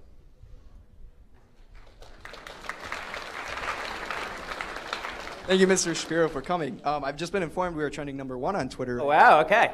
Yeah. So Nice. my question. Thank you to the protesters. Oh yeah, absolutely. Thank you. If you ever debate Milo Yiannopoulos on campus, I'm sure I'll be rooting for you, and I'm sure we'd all love to see that. The day after election was a national day of mourning across campus. Chalk drawings galore, as much as they can. And anyone that I've brought up, I sat in the front row here, and I had in my biology lecture that was canceled to talk about our feelings about the election. Unbelievable. And one person noticed that I was looking up the Wisconsin, see what happened in Wisconsin after election night, and he said, "You're not going to like the numbers." And I said, "Well, I'm a conservative. I voted for Trump." Like the numbers, yeah. And he got up and he sat 3 rows back. No words against me. But and then he stood up for 15 minutes talking about his feelings. But I was wondering, how are we able to engage in a conversation where, Madison is such an echo chamber for liberalism? I mean, first of all, not every conversation is engageable, obviously. You can't follow the guy to the back of the room and start talking about why your vote was worthwhile and why it's great that the most corrupt woman ever to attempt to run for the Oval Office doesn't now occupy it. Right? And by the way, again, this is coming from a guy who didn't support Trump in the primaries or the general. Right? I didn't vote for Trump or Hillary. Neither of them met my minimum definition of people who deserve to be president. But I am certainly very, very, very pleased that Hillary Clinton is not president of the United States, and that Donald Trump apparently vanquished her with a bucket of water. Like that was so that. But I think that it is worthwhile. I think that it is very much worthwhile to consider in every conversation what's the purpose of the conversation. So I would speak to somebody on the left who wants to have an honest conversation in a different way than I would speak to people who are standing up here shouting at me. If you're standing up here shouting at me, I can't have that conversation when I'm on my deathbed. Hopefully many, many years from now, I'm going to look back and go, God, I really wish I had those 10 minutes back where I was trying to talk to the idiot shouting safety at me. Right? So you have to gauge what's the purpose of the conversation, whether it's worthwhile or not. And then if it is worthwhile, then bring facts and figures and consider whether the other person might have a point, because sometimes the people on the left do have points that you should consider and maybe change your opinion on, maybe not. But you can have open and honest but you have to determine at the beginning what's the purpose of the conversation. When I'm debating somebody, the purpose of the conversation is not for me to convince the person I'm debating, it's to convince the people in the audience, which means I have to destroy the person I'm debating. It is morally incumbent on me to go full Terminator. So with that guy, you're not going to be able to have a conversation with him. Hopefully, you'll identify people who actually want to have open and honest conversations that are useful. Thank you. Thank you. Absolutely. So much love, guys. This is great. Thank you, sir. Hi. I apologize for not knowing who you are, and I'm tired if anybody doesn't know that. Sorry. Well, thank you for coming, even though you don't know who I was. Did you kind of stumble in here? I barely walked in. I was wondering, how old are you? I'm 32. Okay. Well, then I am twice the age of most, unless you're over 30 and still in college. I would like to speak to your mama. Like I said, I run a food pantry and soup kitchen. Thank you for doing that. That's fine. For 11 years. I've noticed that over the years, we have given more than we expect of the people. The people that come to the food pantries and the soup kitchen do not put any time. My volunteers come from all over the place, but they do not come from the people who are using the sector. Mm-hmm. Is there any way you think that morally we have changed to not make it? It's never shameful to need help. I mean, I've been married for 35 years. Yeah. We've lived in a van. I mean, we've worked our way up to living in a beautiful home. So that's not, I'm not saying that's great. I'm just saying, when did it become, shameful's not the right word. Yes, no, when did the stigma disappear about without repaying it, taking aid? Or at least being grateful? Yeah, or at least being grateful, yes. I mean, honestly, I think it's when the government got involved. I think when the government decided to replace private people in providing these services, people started to think it's owed to me, right? This is why these things are now called entitlements, right? They used to be called, They used to be called privileges, or they used to be called benefits, but now they're called entitlements. You are entitled to them by virtue of the fact that you're here. Now, nobody's entitled to use of your food pantry, right? But people see it as an entitlement because they've been taught from the time they're young that in America you're entitled to certain basic things, and if you don't provide them for yourself, then you'll just go get them somewhere else and never repay it. In Jewish morality, in which I rarely cite, but in Jewish morality, there's a basic injunction, and that is every single person has to give charity. Every single person. It doesn't matter how poor you are. Even if you are a poor person, even if you are dead poor, even if you're dead broke, as Hillary Clinton once was. Even if you're dead broke, you actually do have to give charity. It's incumbent on you as a human being, not because your charity is actually going to help somebody that much or poor, but because it makes you a better person. Charity is about the giver, not just the recipient. And in America, unfortunately, we've come to the conclusion that charity, welfare, unemployment benefits, all the benefits provided by the government, these benefits are only and solely for the benefit of the person who is taking. They're not for the benefit of the person who is giving as well. And the more government takes, the more it feels like it's not a matter of morality for me to give to poor people. It's a matter of they're going to put me in jail if I don't. And so if there's nobody there with a gun, the social science showed this, by the way. Like you read child rearing books, and one of the things that they say is you actually shouldn't give an allowance to kids to do normal chores if you want them to do normal chores, right? If you give them an allowance, they start to think, oh, I'm supposed to be paid to do these things, right? If you actually say to them, no, you're obligated to do these things, and now you get a normal allowance for doing other stuff or just unrelated to these chores, then they'll do the chores with alacrity. In America, we've given that up. In America, we've given up the idea that you are obligated to do certain things as a citizen in a republic because government says we're going to force you to do it or you're going to be punished for doing it. And voluntarism is the name of the game here. And as voluntarism disintegrates, so does the social fabric. You can't trust your neighbor because obviously the only reason your neighbor is being nice to you is because the cops might come if they're not. Hi, Ben. Sorry that representatives from the People's Republic of Madison treated you with such disrespect. Oh, but other representatives treated me so well. Thanks, guys. So yesterday on how Trump's going to pick his cabinet members to the Bachelor, so ultimately... Because of his tweet. He tweeted out, for those who missed it, Donald Trump, the president-elect of the United States, tweeted out something to the effect of, I am the only one who knows who my final picks will be. Right, and he said who the finalists will be. It was actually the finalists. He said, it's not a mess, it's not chaos. I'm the only one who knows who my finalists will be. And so I tweeted out something like in all capital letters, who will get the rose? So ultimately, my question is, who do you think will be the most qualified and competent people? I know you've been talking about how Bolton would be a fantastic as qualified choice for Secretary of State. Yeah. But for other people, who do you think should get the rose in terms? I mean, so he's mentioning some good. So I do on my podcast. I do a segment called "Good Trump, Bad Trump," and I've been doing it for months, and now I get to do it for years on end. And that's the thing with Trump. He's a total mixed bag. Like you don't know. You put your hand in that bag, and you don't know whether you're going to get a rose or dog do. Like it could be anything. That's what makes it so spicy.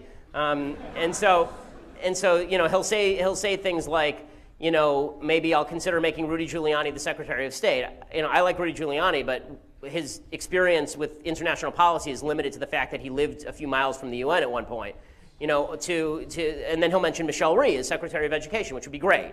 Right? Michelle Rhee would be excellent as Secretary of Education. Bolton would be excellent as Secretary of State. He mentioned Kelly Ayotte for Secretary of Defense. She'd be just fine. Right? Then sometimes he just mentions like crazy out of the woodwork ideas that I don't understand in the slightest. Right?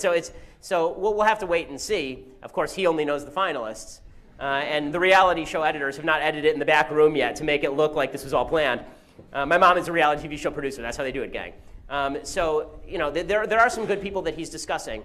As I've said to others, I didn't vote for Trump. I'm still hoping for the best. He's the president-elect of the United States. I would like to see him do all of the things that conservatives want him to do and keep many of the promises that he made. I'd like him to forget about the ones about universal health care at one point and about tariffs and about wanting to go on a honeymoon with Vladimir Putin. But if he can leave those ones behind, then I would like him to give us a good Supreme Court justice. I would like for him to repeal Obamacare. I would like for him to lower taxes. There are lots of good things he can get done.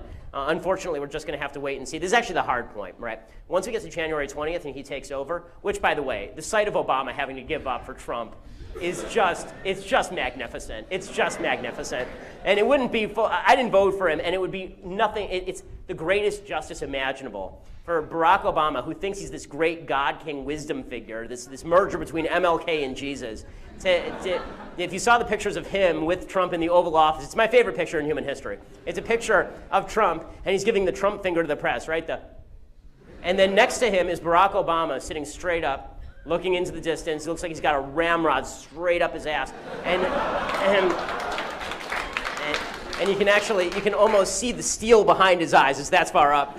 But the capper to the photo, it's the greatest thing in the world. The capper to the photo is in the background on Obama's left, is a bust of Abraham Lincoln going like this. And it's just great because it says everything about this election. But the idea that Obama, who considers himself this wonderful guy, but was really just a celebrity, right? He was just a celebrity reality TV star being faced with the actuality that he's going to be replaced by another reality TV star who he was joking about on Jimmy Kimmel like 3 years ago, saying he'll never be president.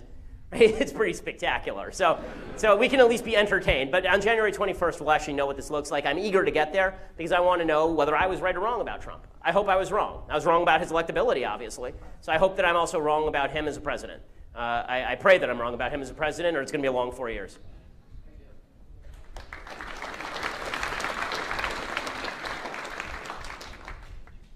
Mr. Shapiro, as you may or may not know, last year, 80 Silicon Valley executives sent a letter to North Carolina expressing their strong discontent for their transgender segregation bathrooms or whatever, basically boys go to boys' bathrooms. Yes. Girls go to, so for those of us that are going into tech or the private industries, how do we push for a global economy, or I guess at this point an American economy that's more conservative and actually has the values that we would like to work for? Yeah, I mean, power and money are the name of the game. And this is why I say you have to make choices knowing the industry that you're going into, how much you're willing to compromise your own values in order to go into that industry and become successful.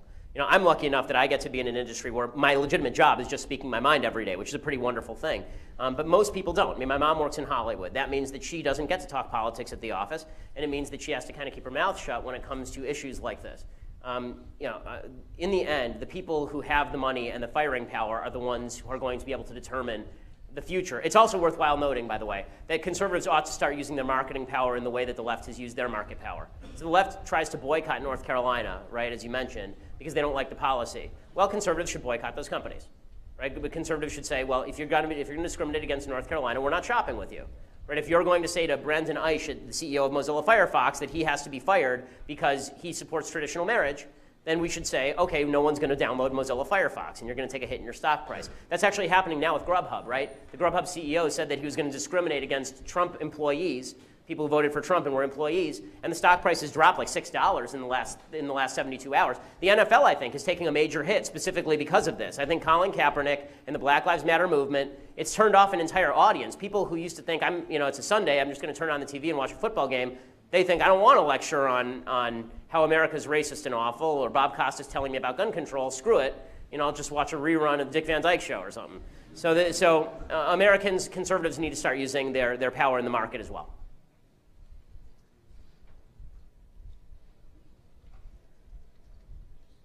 Hi, Ben. Howdy. You make me feel really underdressed.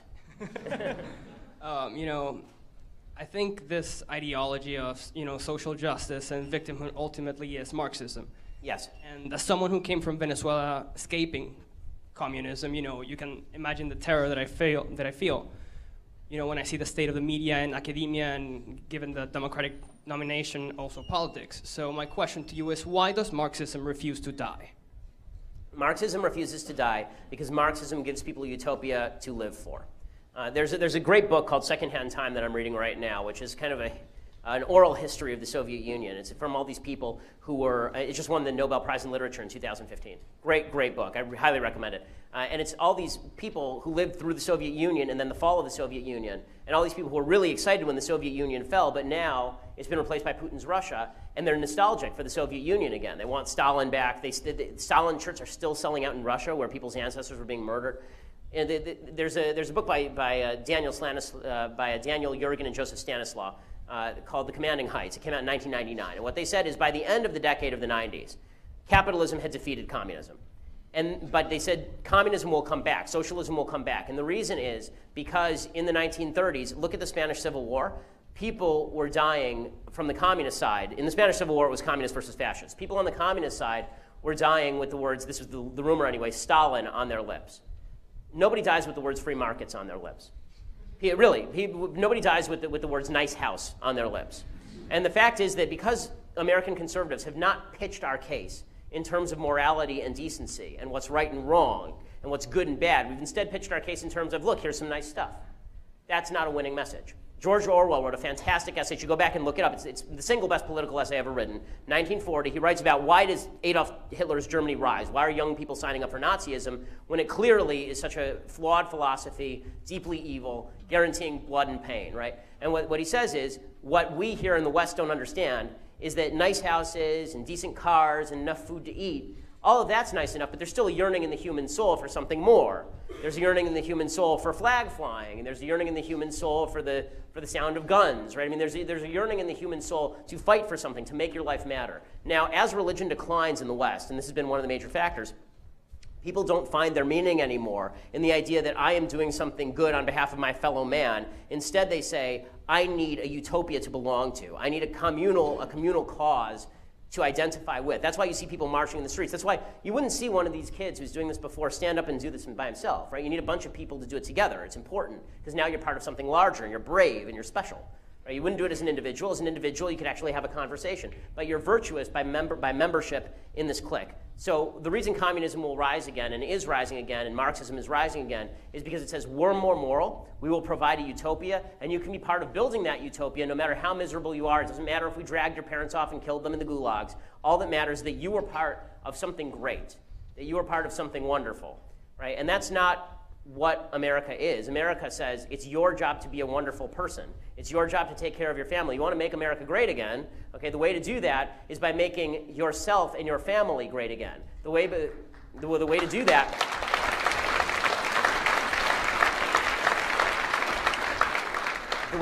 is by being a decent person, independent of trying to grab the levers of government and use them to shape humanity.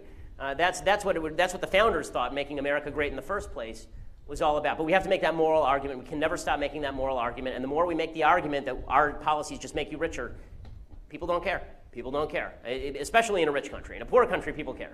Right? In a rich country, it's all fun and games because we can talk until the cows come home about about social justice, so long as we get to go home and sleep at night in our nice warm bed sponsored by the state at a top university. But it's a lot harder to talk about social justice when you're eating dogs because you have nothing else to eat, as they are in Venezuela, because all the shelves are empty.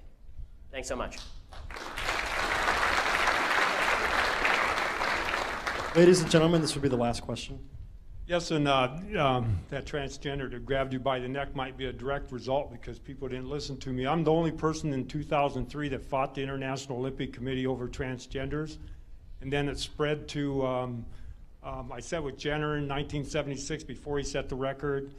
And then it spread to the state high school leagues, and obviously it's going to go to the Supreme Court here, the bathroom bill, so I have a long history. I've taken the NBA on, NFL, all the major league teams. My question is, where is this all going to end up? Well, I mean, the left always needs a new civil rights movement because all of them remember when they were actually in the right on civil rights in the 1960s. So they're constantly comparing everything to civil rights. Right? Gay rights are civil rights. Transgender rights are civil rights. It's always the next thing is just like when we were marching on behalf of black folks back in the 1960s. And so after they obliterate gender, obliterate sex as a meaningful distinction, which is obviously silliness. You got the NBA boycotting North Carolina, or the NCAA boycotting North Carolina, but they still have separate men's and women's divisions, which is weird.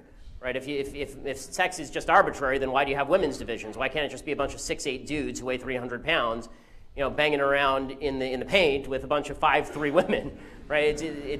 But the only way to, I think that the next step for the left, I've always said this, is taking their agenda and destroying the religious right. And so this has always been the purpose of, for example, same-sex marriage. I personally am libertarian on same-sex marriage. I think the government should not be a part of marriage, period. I think the government has nothing to do with it.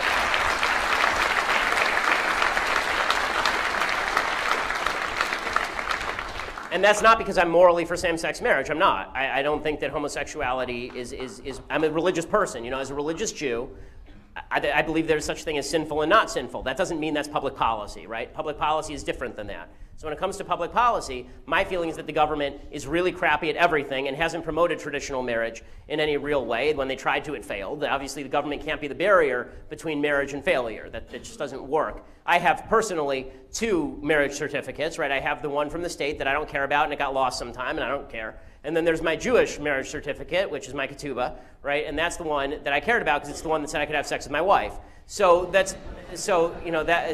And for religious people, by the way, that's how this works. If you go to the state and get your marriage license, that doesn't mean a lot unless you have a pastor, give the go-ahead. So the reality is that the state really has nothing to do with the marital institution. The only reason the state ever got involved was supposedly to promote procreation. The state has failed dramatically. So I want the state out of that entirely. But what the left is going to do is they're going to use the government-imposed same-sex marriage rulings in order to break every church in America. They're going to take schools, religious schools, and they're going to shut them down if they don't respect same-sex marriage. They're going to say if you don't educate your kids about the wonders of same-sex marriage, then you are discriminating against gay people and maybe against your own kid because you never know, they could be gay. Right? They're going to say that every church, every school, every religious institution in America must be discriminated against if they do not participate in whatever the left social agenda of the day is. And that's a much larger battle than all of these secondary silly battles about bathrooms in North Carolina and such. The left is always on attack. And because they're always on attack, it's incumbent on us to always fight back. We can never stop fighting back. And obviously not just fighting back, dismantling the roots of their agenda, exposing them for what they are, a bunch of people who are grasping and ambitious, a philosophy, more than a bunch of people, a philosophy that says your labor is not your own, your time is not your own, your freedom is not your own. Your labor, your time, and your freedom are all your own. And it is your job to use them to best effect. Thank you so much. Thanks for having me.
Stop being self-indulgent, children. Stop pretending that everybody who voted for Trump is a vicious racist. It's your right to protest, of course, but you just make yourself look like an idiot when you cry over a duly held election. By the way, I didn't vote for Trump. You can keep whining about reality like privileged snowflakes, but you're going to melt in the sun of reality. And by the way, Donald Trump doesn't care whether you protest. Donald Trump is sitting somewhere in Trump Tower eating a steak and bathing in your salty, salty tears. He didn't care. Now, I hear that a lot of folks at this university, publicly funded university, want this campus to become a sanctuary campus for illegal immigrants. I do have a quick question. If this campus can be a sanctuary for people in the country illegally, why are so many people trying to ban American citizens from this community from coming to this lecture? That was an actual thing today. There was an attempt to try to stop members from the general community from coming to this lecture. And by the way, I'm fully aware of this private Facebook page titled F White Supremacy, Interrupting Ben Shapiro. Well, with all due respect, F you right back, gang.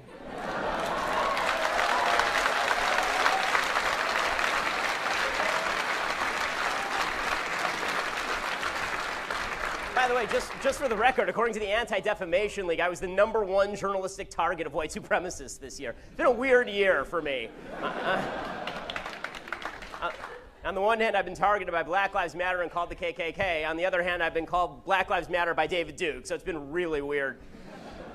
Thanks, by the way, to a Wisconsin State Senator Dewey Strobel. He wrote today, as a taxpayer-funded university, Madison should make efforts to have more events open to the public, not fewer. But for those leftists who want to make this a sanctuary campus, what if I just declare everybody who's my fan illegal, and then they can come whenever they want? Okay, now on to some more important matters. Today we're going to debunk 3 favorite terms of the left. These are so... Shame! Shame! Wow, it's like Game of Thrones. Should I get undressed and walk down the aisle? I do love it. Hey guys, how's it going? Are you done yet, or you want to you can keep standing, people behind you can't see. I'm happy to talk with you. Safety! Safety! Did somebody fart? Safety! USA! USA! USA! USA! USA! USA! USA! USA! Okay, so do we have that out of the way, or are you going to continue doing this? Really, I tell you, try not to. But if we have any peace officers, this actually is now a disturbance that we would like to get past so that we can actually have a discussion. If you guys want to talk, we can talk. If you want to shout, get the hell out.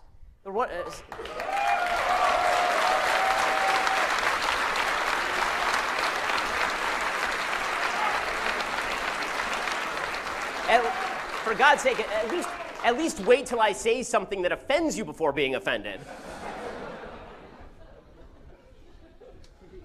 So, social justice is an oxymoron.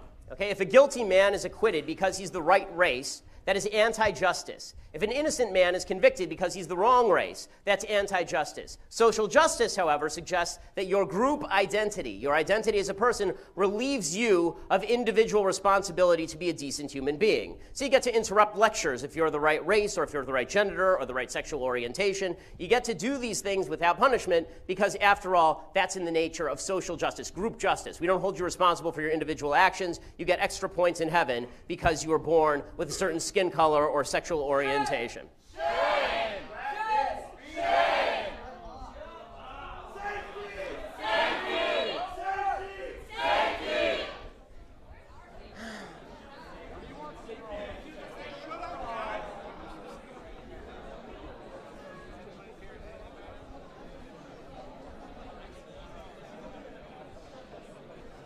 Today, all you hardcore leftists call yourselves social justice warriors, and you do this because you believe that individual justice is racist and sexist and bigoted and homophobic. Individual justice suggests that we each be held responsible for our actions, but SJWs think that's unfair because we're not just individuals, of course, we're members of groups. What if the groups are disproportionately poor? What if they're disproportionately in jail? How can we achieve group justice if individual justice keeps getting in the way? Right? If it turns out that certain groups have more members in jail disproportionately, that must be because something deeply wrong has happened, something, the system is rigged against that group. It can't be because a lot of individuals within that particular group have committed crimes. Now, the problem with this logic is it sounds sort of bad. If you think of people only in terms of their racial or ethnic groups or their sexual orientation, that's sort of racist. It's sort of homophobic. It's actually sort of discriminatory. You're not any better a person for being black or gay or Jewish.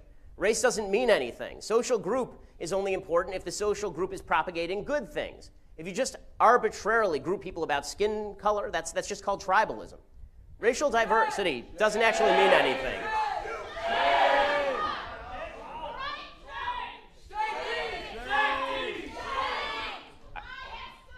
Be children, and the first thing you do is start screaming like my 2-year-old. I tell you not to be children, the first thing you do is stand up and start screaming like my 2-year-old.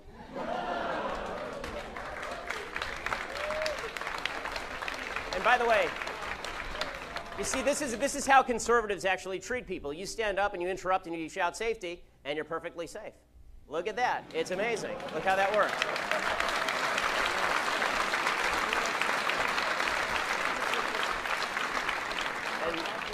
For the record, you should also clarify your chants. If you're going to shout safety, you should at least clarify who farted first. Okay, so we're going to talk about 3 terms that the left likes to sling around with abandon. These are social justice, white privilege, and safe spaces. Now, I understand this may make some people a little upset. It's okay. You'll live. You really will. It'll be okay. We're all here for you. We'll take care of you. We'll make sure that we pat you on the head and make you feel all better afterward. And honestly, facts don't care about your feelings. And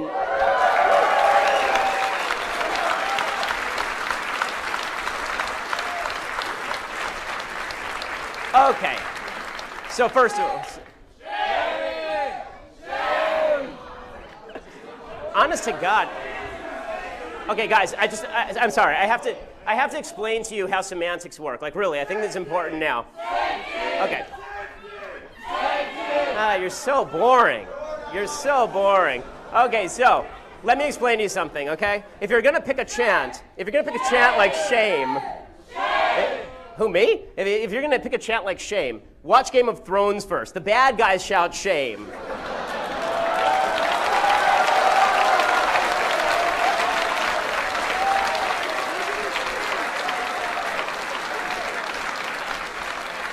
You're not changing anybody's mind. All you're showing everybody is that your collective IQ, if it were channeled into electricity, might be able to toast a piece of bread lightly.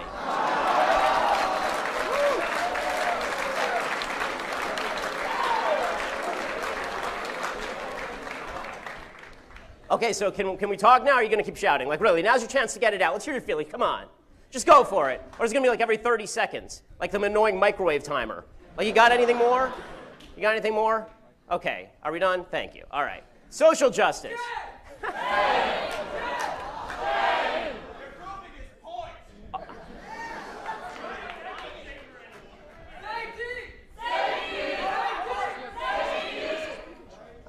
Now, normally I don't like to do this.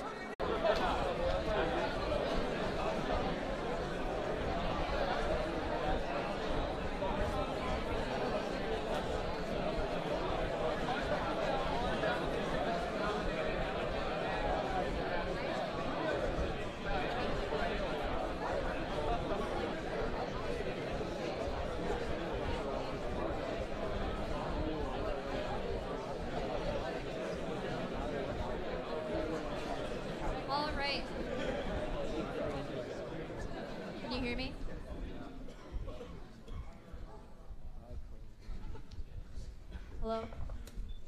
Yes? Yeah? Okay. Thank you everyone for coming. Good evening. My name is Cara Bell, and I am the chairman of Young Americans for Freedom here at UW-Madison. Thank you for coming out and showing interest towards our chapter's largest event yet.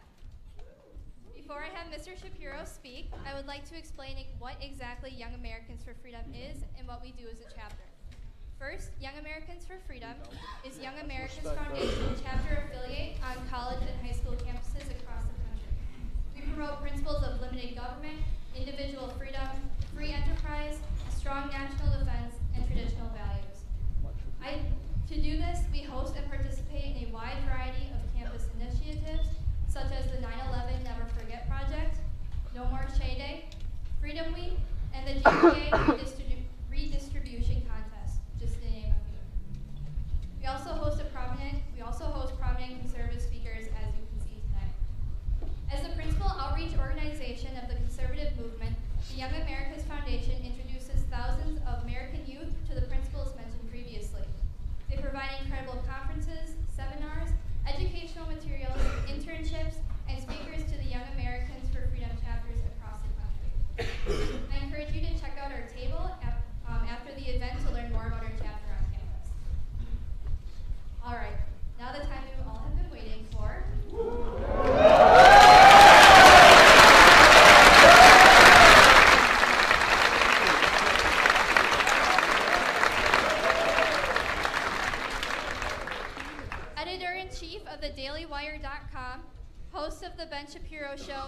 a nationally syndicated columnist since the age of 17, a graduate of UCLA and Harvard Law School, and the host of The Morning Answer on KLRA 870 in Los Angeles and KTIE 590 in Orange County. Mr. Shapiro is definitely a notable conservative commentator. Oh, but there's more. He is the author of multiple books, including the New York Times bestseller Bullies, How the Left's Culture of Fear and Intimidation Silences America, and his most recent, True Allegiance. He has led the fight against boycott, divestment, and sanctions against Israel on America's campuses and speaks strongly towards the importance of free speech on campus.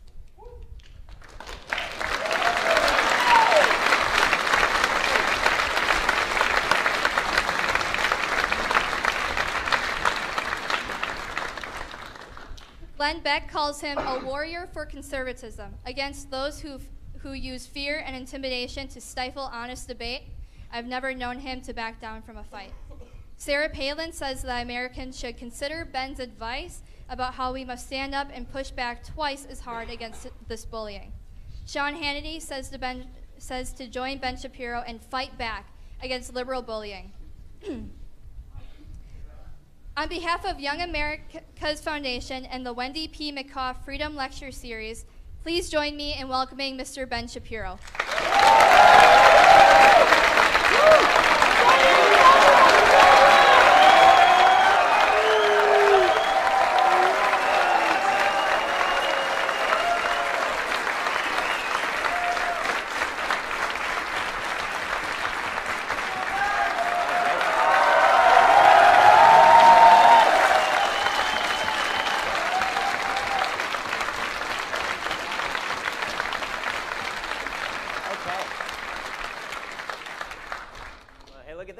That doesn't actually try to arrest me when I come. So first of all, thanks to Young America's Foundation, thanks to the students at UW-Madison YAF for their courage in sponsoring this event. And before I begin, I did come bearing gifts for the social justice warriors in the room. I hear you started wearing these safety pins around because you want to show your fellow college students how you're not one of these awful, terrible Trump people and that you're sensitive and that you want to signal your virtue. So I brought along these safety pins just for you. And I also brought along something for you to wear them with, this diaper.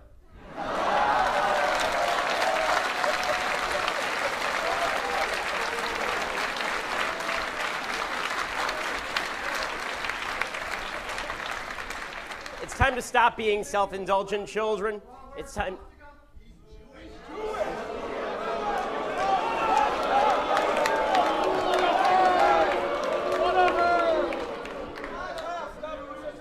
The folks, in case you hadn't noticed, the folks with the swastikas aren't too nice to my type.